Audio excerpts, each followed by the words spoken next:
The world should not return to a fixed exchange rate regime. Brought to you by Nanyang Business School. A floating exchange rate regime creates more room for economic growth, but it also results in significantly higher GDP volatility.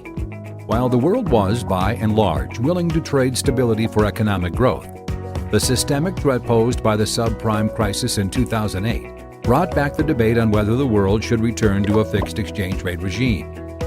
In this analysis, we compare the strengths and weaknesses of a fixed exchange rate regime to that of the floating exchange rate regime. To facilitate comparisons, the performance of global economies before and after the end of the Bretton Woods system is assessed and benchmarked against that of the G7 countries, due to the level of development and economic size that these countries represent on a global scale. Let's first examine this chart, which shows that the year-over-year percentage change for G7's total factor productivity has been on a steady decline since early 1960s, before the end of Bretton Woods. The general decreasing trend of total factor productivity growth allows us to conclude that neither the floating nor the fixed exchange rate regime has an impact on the productivity of an economy. This chart, on the other hand, proves that following the spike in inflation in the 1970s, inflation rates have been decreasing to date after the implementation of a floating exchange rate system. Since inflation in the 1970s was caused by external oil shocks, we can safely conclude that just like a fixed exchange rate regime, a floating exchange rate regime too can be used as an anti-inflationary tool to achieve price stability.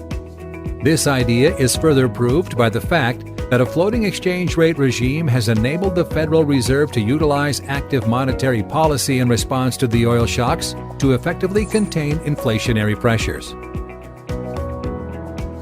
In this chart, we see that post-1985 GDP growth volatility stabilized to slightly below pre-1971 levels, which suggests that a floating exchange rate system does not create higher GDP growth volatility than a fixed exchange rate system.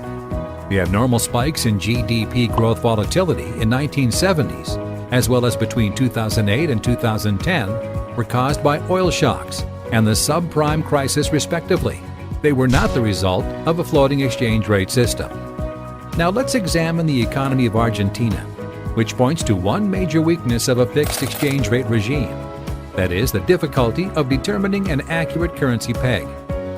A wrong peg rate not only forced Argentina to spend significant resources and reserves to defend it, but also limited the economy's ability to recover from the Argentine Great Depression.